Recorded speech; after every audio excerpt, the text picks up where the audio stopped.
अस्सलाम वालेकुम, welcome to my YouTube channel. तो आज की वीडियो में हम डिस्कस करने वाले हैं टी टेस्ट को। टी टेस्ट में हम डिस्कस करेंगे वन सैम्पल टी टेस्ट को, इंडिपेंडेंट सैम्पल टी टेस्ट को और पेयर्ड सैम्पल टी टेस्ट को।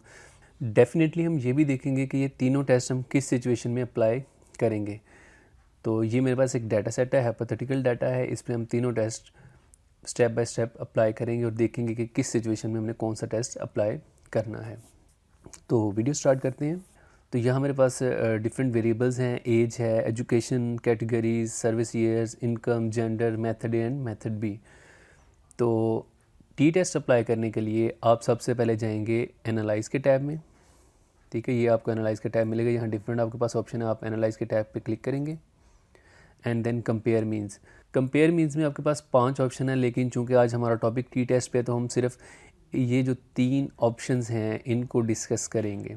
ठीक है, उसमें वन सैम्पल टी टेस्ट आ जाएगा, इंडिपेंडेंट सैम्पल टी टेस्ट आ जाएगा और पेयर्ड सैम्पल टी टेस्ट आ जाएगा। तो सबसे पहले अप्लाई करते हैं हम one sample T test. Simply से क्लिक किया तो ये आपके पास एक बॉक्स ओपन हो चुका।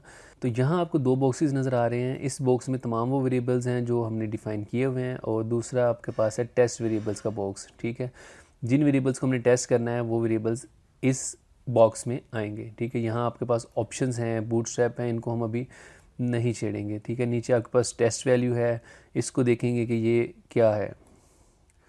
तो सबसे पहले मैं टेस्ट वेरिएबल लेना चाहता हूँ एज।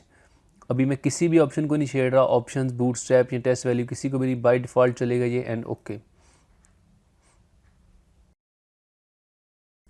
तो ये आपके पास रिजल्ट्स आ गए। इसमें वन सैम्पल स्टैटिस्टिक्स का एक अलग टेबल है और वन सैम्पल टेस्ट का अलग टेबल है। ठीक है, इस टेबल में आपके पास mean, standard deviation, standard error of mean है और इसमें आपके पास टी वैल्यू। तो यहाँ देखें टी वैल्यू जो आपके पास है that's 20.678 with degrees of freedom 24 and the significance level is 0.0, which means that the values are statistical significant because significant value is less than alpha that is 0.05।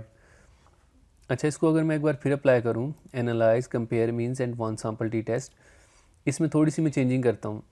मैं कहता हूँ test value जो है वो 0 की बजाय मैं लेना चाहता हूँ 30 एंड देन ओके। अब यहाँ जो टी वैल्यू थी that was 20.678 and now the T value is 3.075 with significant value that is 0.005. So again results are statistical significant at 5% level of significance. अब इन दोनों टेबल्स में फ़र्क क्या है? इन दोनों टेबल्स में फ़र्क ये है कि यहाँ टेस्ट वैल्यू 0 थी और यहाँ जो टेस्ट वैल्यू है वो 30 है। यहाँ मीन अज्यूम जो किया गया था वो 0 था, now mu is equal to 30, जो मीन अज्यूम किया गया है वो 30 है। अच्छा, अब यहाँ जो मैं सिग्निफिकेंट का डिसीजन ले रहा हूँ, मैं 5% मैंने वैल्यू चूज़ की हुई है। इसको अगर आप चेंज करना चाहें तो आप इसको चेंज भी कर सकते हैं। चेंज करने के लिए क्या करेंगे आप? Analyse, compare means and one sample T test and go to options. Options में देखें आप इसको अगर 99 करेंगे तो ये 1% पे अल्फ़ा 1% आ जाएगा। ठीक है, तो इस तरह आप इसको चेंज भी कर सकते हैं। तो अब चलते हैं दूसरे टेस्ट की तरफ। तो अब ये जो वन सैम्पल टी टेस्ट नाम से पता चल रहा है कि ये वन सैम्पल के लिए था। अब अगर आपके पास मोर देन वन सैम्पल है तो आप क्या करेंगे? तब आप इंडिपेंडेंट सैम्पल टी टेस्ट की तरफ चलेंगे। अब इंडिपेंडेंट सैम्पल टी टेस्ट में मैं टेस्ट करना चाह रहा हूँ इनकम को विद ग्रुपिंग वेरिएबल जेंडर। ठीक है, अब यहाँ एक आपको जो ऑप्शन नज़र आ रहा है that's the define groups. So what is define group? Define group ये है कि आप किन 2 ग्रुप्स को कंपेयर करना चाहते हैं। मैं मेल को 1 वैल्यू साइन की है और फीमेल को 2 की है, तो मैं इन दोनों को कंपेयर करना चाह रहा हूँ, दैट्स वाई 1 एंड 2। ऑप्शंस में फिर वही है, अल्फ़ा की वैल्यू अगर आप चेंज करना चाहें तो चेंज कर सकते हैं एंड देन ओके। अगेन आपके पास 2 टेबल आ रहे हैं, उसमें मेल का mean, standard deviation, standard error of mean, इसी तरह फीमेल्स के लिए सेम चीज़ें हैं। अब ये देखिए इंडिपेंडेंट सैम्पल टी टेस्ट का टेबल है, इसमें आपके पास इनकम के लिए उसने इक्वल वेरिएंसेस और नॉट इक्वल वेरिएंसेस दोनों के लिए आउटपुट दे दी हुई है। एफ़ की वैल्यू दे दी है, उसकी सिग्निफिकेंट वैल्यू दे दी, लेकिन हमारा अभी मेन जो फोकस है वो टी टेस्ट पे है, तो ये टी की वैल्यू दी हुई है उसने, equal and not equal variances, और ये उनकी सिग्निफिकेंट वैल्यूज़ हैं। तो दोनों जो वैल्यूज़ हैं ये ग्रेटर हैं 5% से जो हमने डिफ़ाइन किया था लेवल ऑफ सिग्निफिकेंस। तो इसका मतलब है कि ये एक्सेप्ट हो रहे हैं, तो रिजल्ट्स आर नॉट सिग्निफिकेंट। तो इस तरह आप इंडिपेंडेंट सैम्पल टी टेस्ट को अप्लाई कर सकते हैं। तो अब चलते हैं लास्ट ऑप्शन की तरफ, again go to analyse and compare means. Apply करने से पहले मैं आपको एक चीज़ बता दूं कि पेयर्ड सैम्पल टी टेस्ट में और बाकी दोनों में क्या फ़र्क है।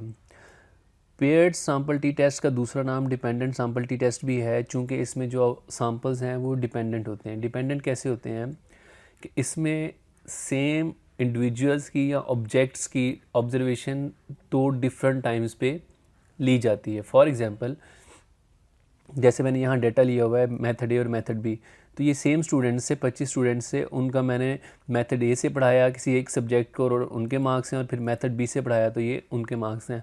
हम इनको टेस्ट करना चाहते हैं, तो जो ऑब्जेक्ट्स हैं वो सेम है लेकिन उन पे डिफरेंट ट्रीटमेंट अप्लाई किया गया है डिफरेंट टाइम। ठीक है, तो अब इस पर अप्लाई करते हैं हम।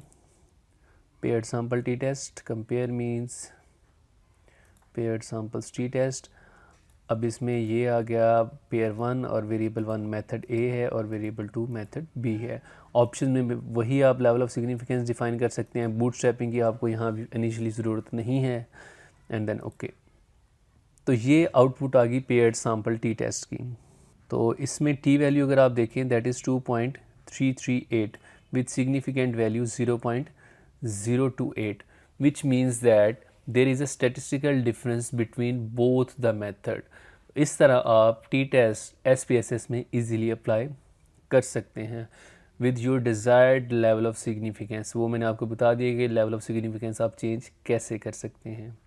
उम्मीद करता हूँ वीडियो पसंद आई होगी। वीडियो को लाइक तो कर ही दिएगा, अगर नहीं किया तो यार वीडियो को लाइक करें, चैनल को सब्सक्राइब करें, बेल आइकन दबाएं, और अगर आपका कोई सवाल है कमेंट सेक्शन में ज़रूर बताएं। मैं कोशिश करूँगा उस कन्फ्यूजन को दूर करूँ। थैंक यू, अल्लाह हाफिज़।